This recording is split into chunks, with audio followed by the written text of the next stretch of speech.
Izin Pak Dokter, bagaimana kondisi eh, rumah lawan COVID-19 Kota Tangerang Selatan saat ini? Ya, selamat siang. Bahwa rumah lawan COVID Kota Tangerang Selatan, ya kita bersyukur dari hari Senin, berarti sudah hampir satu mingguan ya. Satu mingguan udah tidak ada yang dikarantina. Pak Dokter, kalau boleh tahu, sejak Senin itu terakhir RLC Kota Tangsel mencatat berapa pasien? Jadi kalau sampai sekarang ini sudah merawat 4.019 orang. Kemudian 4.003 itu yang sembuh pulang dan 16 orang meninggal tidak tertolong, dan waktu itu pun memang sempat dirujuk ya. Tapi yang 16 ini pada kejadian yang 8 orang kejadian yang gelombang pertama ya, Januari Februari. Nah, kemudian yang 8 lagi itu pada gelombang kedua, itu Juni Juli.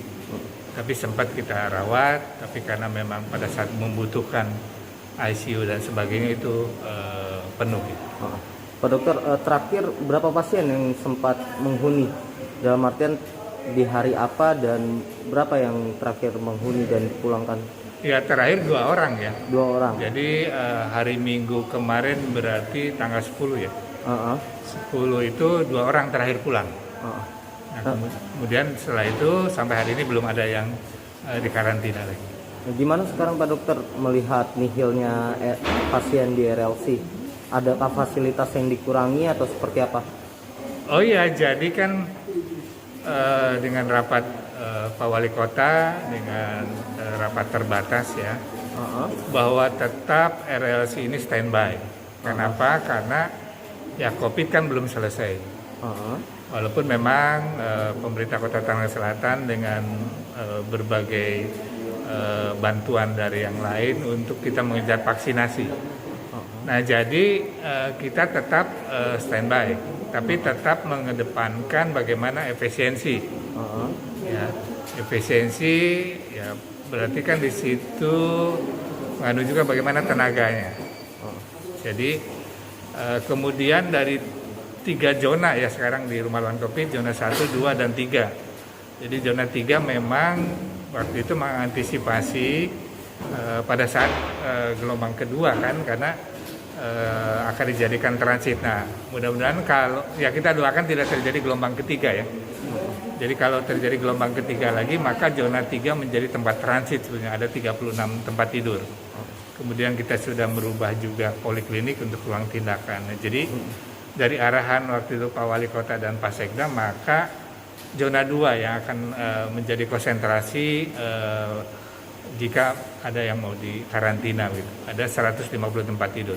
Mudah-mudahan tidak ada ya, kita bisa tangani. Pak Dokter, terkait dengan nihilnya pasien RLC ya Pak Dokter, berarti adakah imbas terhadap pengurangan limbah yang dihasilkan RLC atau bagaimana? Oh iya, itu pasti otomatis ya, karena ya ada 2 limbah medis kan, limbah rumah tangga dan limbah ya medis ya. Ya, limbah medis memang tidak beda dengan limbah rumah tangga, karena limbah medis memang ada pengurangan juga ya, karena dengan tidak ada pasien kan berarti kami tidak ada bersentuhan dengan zona merah ya, karena zona merah kan itu yang harus kita pakai APD ya, lengkap, akan mungkin level 3. Tapi kalau selama ini tidak ada pasien ya kita memperlakukan zona hijau yang hanya pakai masker aja kan. Saya kira itu. Kemudian yang lain adalah limbah rumah tangga. Nah, ini sangat jauh sekali. Karena kalau 300, pernah kan kita 300 pasien kan. Sehari aja makan 3 kali, snack 2 kali. Bisa sampai 900-an kan kantong makanan dan snack itu. Nah, kemudian kalau sekarang tidak ada pasien ya paling tenaga kesehatan dengan tim pengamanan aja kurang lebih 20 orangan. Sementara dari SDM-nya tersendiri ada yang dikurangi atau tidak? Oh ya, jadi ya kita ini tetap standby, itu kan kita tidak tahu kapan pasien masuk kan gitu. Nah, artinya kita udah bicara juga secara internal, kita rapatkan. Kalau OB, saya kira nggak mungkin dikurangi ya. Kan tetap ini aset yang ada kan tetap harus dipelihara ya. Baik sarana semuanya, lingkungan, security juga sama karena pengamanan aset yang ada. Ya, yang sudah kita bicara kemungkinan ini tenaga kesehatan. Nah, tenaga kesehatan ini kan satu tim, kita punya 5 tim. Ya, satu tim ini 1 dokter dan 3 perawat. Nah, kemungkinan yang sudah dibicarakan dengan dinas ini akan dikurangi 1 perawat. Itu perawat yang akan diperbantukan ke PSC 119 ya, yang sistem rujukan. Jadi jika terjadi nanti lonjakan lagi, tenaga ini bisa cepatnya juga dikembalikan ke RLC begitu. Pak Dokter, mengingat landainya kasus, adakah imbauan dari pihak RLC untuk masyarakat bagaimana menanggapi atau merespon landainya kasus infeksi COVID-19 ini? Ya, kita bersyukur ya. Ya, berarti selama ini kebijakan pemerintah ya, yang awal-awal pasti tidak membuat nyaman dengan ada PSBB, PPKM, bahkan PPKM pun terus dilanjutkan, tapi dengan levelnya kan yang ditentukan. Jadi ya kembali kepada kehidupan normal atau ke new normal lah, tatanan baru, ya tetap protokol kesehatan dimanapun dan apapun aktivitas kita, tetap kita disiplin karena COVID belum selesai. Dan bantu pemerintah di dalam vaksinasi dan bersyukur Tangerang Selatan vaksin dosis pertama sudah mencapai hampir 75%. Dan kemudian vaksin kedua sudah mau mencapai 50%. Target wali kota bulan Oktober 80%, November 90%, kita harapkan nanti Desember 100%. Bantu pemerintah, yakinkan ya orang tua kita, keluarga kita, teman kita, tetangga kita, siapapun yang belum divaksin, ini kesempatan untuk divaksinasi. Sehingga kita akan menuju kepada herd immunity, ya, kekebalan massal atau kekebalan kelompok. Saya kira itu. Sementara untuk RLC, ya kami tetap standby, dan pada kesempatan ini ya saya menyarankan jangan isoman lah kalau ada yang positif ya, langsung aja kirim ke rumah ruang COVID. Jadi biar tidak lagi kita tergagap-gagap, kemudian akhirnya kita juga stres semua.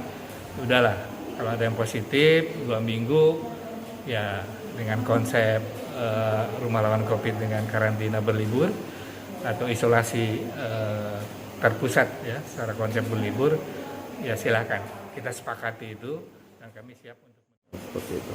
Nah, Pak Dokter, bicara dengan landainya kasus, pasti banyak pasien infeksi COVID atau penyintas yang telah sembuh ya, Pak Dokter. Oh, iya, kalau betul. untuk stok darah plasma konvalesen sendiri gimana? Stok plasma konvalesen? Ya memang sekarang juga pendonornya kan sudah mulai sedikit ya. Walaupun PMI Kota Tangerang Selatan, di mana saya sebagai ketua kepala unit donor darahnya, itu membuka siapa saja yang mau mendonorkan plasmanya. Nah, yang saya dapat laporan dari petugas di laboratorium PMI Kota Tangerang Selatan, kita sudah ada stok 200 kantong dengan berbagai golongan plasma konvalesen. Dan alat ini, ya alat aferesis ini, kalaupun tidak dipakai plasma konvalesen, kita bisa dipakai juga untuk donor trombosit. Nah, sekarang kan lagi meningkat ya kasus demam berdarah, jadi kita bisa juga dipakai alat ini untuk donor yang trombosit. Untuk permintaan dari konvalesen sendiri, apakah sudah menurun dari luar daerah Kota Tangsel atau Jabodetabek? Oh, bahkan sudah tidak ada ya? Sejak kapan, Pak Dokter? Itu ya sejak Juli, ya Agustus sudah mulai. Agustus, September sudah kosong. Tidak ada. Bahkan juga kan ada sekarang 40 lebih PMI ya se-Indonesia kan, yang juga bisa menangani daerah setempatnya gitu. Untuk plasma konvalesen. Jadi tidak perlu lagi lintas batas kelihatan ini. Karena waktu Juli kan ledakan di mana-mana, PMI setempat tidak bisa menangani, maka lintas batas istilahnya. Lintas batas untuk meminta ke PMI lain, ya termasuk Tangerang Selatan yang sudah melayani ke Ambon, Kalimantan, Bangka Belitung, ya, kemudian ke Sumatera juga. Jadi waktu itu memang kita lintas batas antar PMI, ya, kita saling bantu.